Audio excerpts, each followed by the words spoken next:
Hello guys, welcome back again to my channel. Bersama saya Hansen di sini, dan seperti biasanya setiap harinya saya akan buatkan video seputar cryptocurrency. So bagi kalian yang tertarik seputar cryptocurrency, boleh aja langsung bantu saya like dan juga subscribe. Jangan lupa juga untuk hidupkan lonceng notifikasinya supaya kalian gak ketinggalan update terbaru seputar cryptocurrency. Oke, pada hari ini guys, kembali kita akan bahas seputaran Bitcoin, dan seperti biasa kita akan mulai dari CoinMarketCap terlebih dahulu.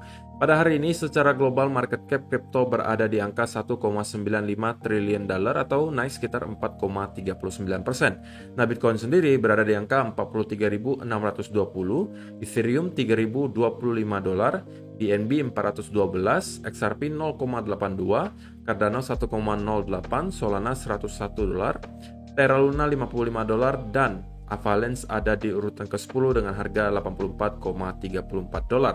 So, per hari ini sebenarnya kita melihat recovery yang cukup baik di market. Kenaikannya ranging antara 4% hingga kurang lebih 9%.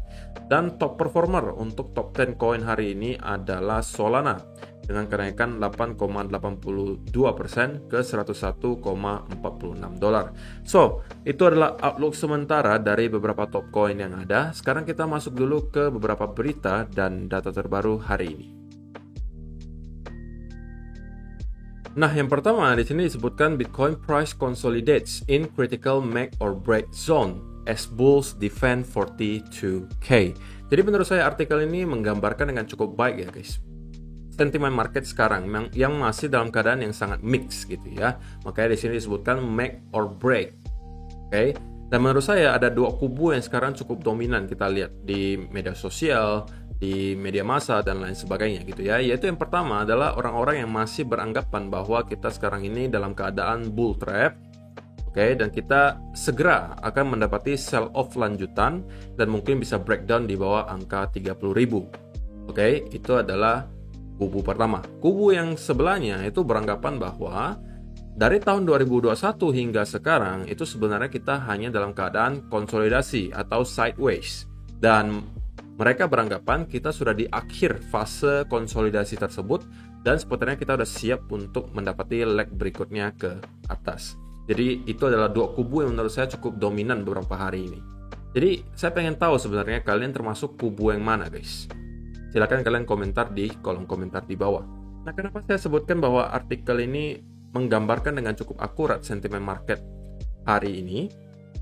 Karena kalau kalian scroll ke bawah, kalian akan menemukan analisa dari berbagai analis di luar ya.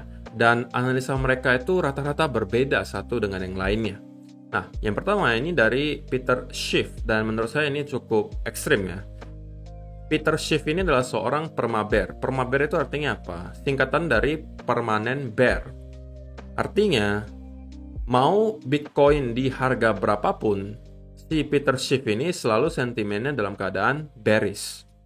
Jadi mau harga Bitcoin di 10.000 kah, 15.000, 60.000, 2 juta dolar, dia akan selalu beranggapan itu terlalu mahal untuk Bitcoin.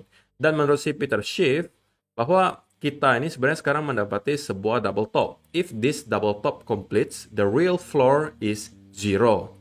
Jadi sampai sekarang pun guys, ternyata masih ada orang yang percaya bahwa Bitcoin bisa jadi akan ke angka 0, alias hilang gitu guys.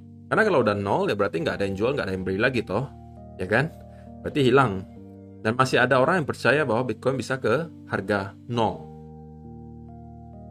Kalau saya pribadi, menurut saya pribadi guys, so far saya belum melihat gitu ya, adanya bukti atau indikasi yang bisa membuat saya percaya gitu bahwa ada kemungkinan Bitcoin bisa kembali ke harga 0. So far belum ada gitu. Jadi saya tidak setuju ya dengan si Peter Schiff. Oke? Dan kalau misalnya kalian scroll ke bawah, kalau tadi kan modelnya lebih ekstrim ke arah bear gitu ya. Nah, kalau misalnya satunya ini ya lebih ke arah bullish. Nah, ini dari seseorang yang bernama Caleb Franzen. Dia menggunakan sebuah indikator yang namanya Linear Regression Analysis. Dan bentuknya seperti moving average guys. Kalau misalnya kalian perhatikan, sama juga cara penggunaannya juga ada namanya crossover gitu ya. Nah, kalau misalnya bull crossover ya berarti kita kemungkinan akan mendapatkan rally. Kalau bear crossover ya kemungkinan kita akan mendapatkan koreksi atau bahkan bear market. Nah, so far tentunya kita bisa melihat secara data historis ini termasuk cukup akurat gitu ya, cukup akurat. Berarti tetap masih ada miss-nya, pasti ada gitu guys. Nah, pertama kali di sini bull crossover kita mendapati rally, bear crossover di sini, kemudian kita mendapati koreksi. Di sini bull crossover, kita kembali mendapatkan rally, dan di sini unclear crossover. Nah, yang di sini yang maksud saya adalah pasti ada miss-nya gitu. Karena di sini kalau kalian lihat ini ada crossover ke arah bear, kembali ke crossover arah bull, kembali lagi crossover ke arah bear gitu ya. Jadi ya tentunya indikator semuanya tidak ada yang sempurna guys. Pasti ada kalanya dia akan miss. Cuman kalau kita lihat dari segi data historis, maka kita bisa menemukan bahwa probability-nya cukup tinggi, walaupun pasti ada miss-nya gitu. Nah, di sini kita baru mendapati clear bear crossover, kita kemudian mendapati koreksi, dan sekarang kita berpotensi lagi gitu guys untuk membentuk bull crossover. Oke, jadi tentunya ini juga adalah sebuah sentimen positif, dan ini juga menunjukkan bahwa ya memang sampai sekarang masih ada aja orang percaya bahwa kita sudah siap untuk mendapatkan leg berikutnya ke atas. Tidak hanya di artikel ini, artikel berikutnya juga membahas kurang lebih materinya sama ya. Di sini dikatakan Bitcoin kisses 50-day moving average as trader predict fresh Bitcoin price volatility. Jadi kata kuncinya di sini adalah yang diprediksikan akan terjadi di beberapa hari ke depan adalah sebuah volatilitas. Ya sebenarnya saya pribadi cukup setuju gitu guys, bahwa volatilitas bisa jadi akan tiba-tiba terjadi dalam beberapa hari ke depan. Kenapa? Karena bisa jadi gitu ya, asumsinya gitu ya, bahwa bisa jadi tiba-tiba Rusia udah masuk ke Ukraine dan benar-benar perangnya terjadi. Atau misalnya The Fed tiba-tiba muncul dan mengumumkan sesuatu yang di luar ekspektasi pasar, ya bisa jadi aja. Oke, karena kan dari kemarin dibahas gitu ya, ada sebuah emergency meeting. Tapi ya nggak tahu hasilnya apa, kita nggak tahu gitu. Hasil dari emergency meetingnya itu apa, kita nggak tahu karena nggak diumumkan gitu ya. So itu bisa jadi akan menjadi pemicu volatilitas gitu ya. So kita akan lihat saja apa yang kira-kira terjadi di minggu ini. Yang mudah-mudahan kita mendapatkan semacam volatilitas, itu yang saya expect dan saya harapkan. Kenapa? Karena kalau kita sideways guys, itu adalah fase yang paling membosankan menurut saya.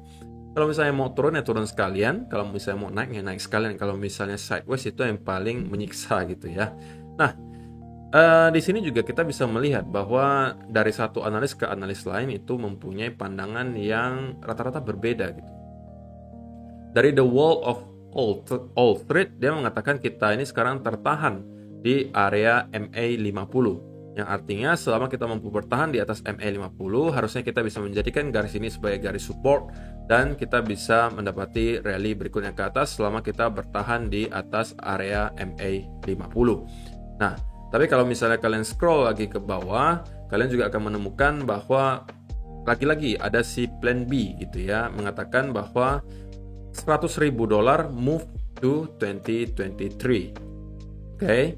Confident as ever, meanwhile, stock to flow model creator plan B look to next year for the magical Bitcoin 100,000 to hit.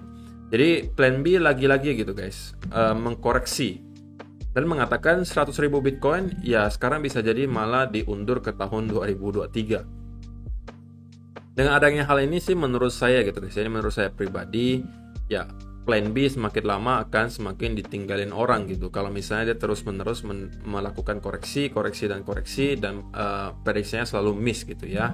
Karena kan ya tahulah kalau misalnya netizen itu pengennya apa? Tebakannya selalu benar, prediksinya selalu benar. Padahal namanya saja sudah prediksi. Namanya prediksi itu nggak mungkin 100% benar gitu guys. Ada kemungkinan salahnya, cuman kebanyakan orang nggak mau mengerti itu dan pengennya selalu benar gitu. Padahal kalau kita lihat prediksi plan B sebelum-sebelumnya itu ada beberapa kali yang benar, walaupun yang 100.000-nya kemudian miss gitu ya. Tapi yang miss itulah yang selalu dipermasalahkan, tetapi yang benar itu nggak diapresiasi. Jadi ya itulah kenyataannya, apa boleh buat gitu ya. Dan kalau misalnya kita lihat lagi artikel berikutnya, di sini disebutkan Bitcoin bull trap, 3 indicators that predict Bitcoin price falling to 24 to 27k this year. Nah, berarti kalau misalnya kita baca artikelnya di sini, lagi-lagi setelah tadi kita ada mendapati lagi sentimen yang bullish, orang-orang mengatakan kita mampu stay di atas 50 MA, kemudian stock to flow model mengatakan 100.000 di tahun 2023, yang berarti ya masih sentimennya bullish ya. Nah, yang kali ini kita juga kembali mendapatkan ada sentimen bearish gitu ya. Nah, kalau misalnya yang dibahas di sini adalah Bitcoin LFG model atau logarithmic fractal growth. Dan menurut si pembuat prediksi ini, Dia mengatakan kita masih belum menyelesaikan koreksi kali ini, guys. Oke, dan menurut dia kita masih bisa aja mendapati Bitcoin kembali ke angka kurang lebih 24 sampai 27 ribu. Jadi dia menyebutkan best possible scenario for buy opportunities will be 24K until 27K. Jadi menurut dia kita masih mempunyai ruang gitu, guys, untuk mendapati fase akumulasi terus berlanjut, kita terus mendapati downtrend sampai ke arah 24 dan 27, dan menurut si analis itulah saat terbaik untuk kita start masuk ke market. Dan itu adalah kesempatan yang besar gitu. Karena kalau misalnya Bitcoin sampai menembus di bawah 30.000, bahkan mencapai 24 atau 27, yang menurut saya altcoin bakal terjun bebas gitu, guys. Dan kalau misalnya memang itu terjadi, gitu ya, kita break 30.000 dan menuju ke 24-27, ya itu adalah kesempatan yang sangat besar gitu bagi kalian-kalian yang mencari diskon besar gitu ya di altcoin. Itu adalah saatnya pastinya.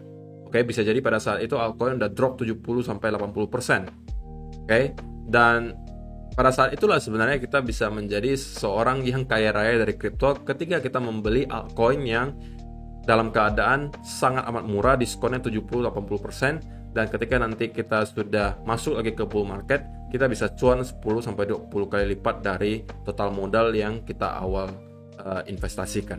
Oke, jadi ini adalah yang pertama.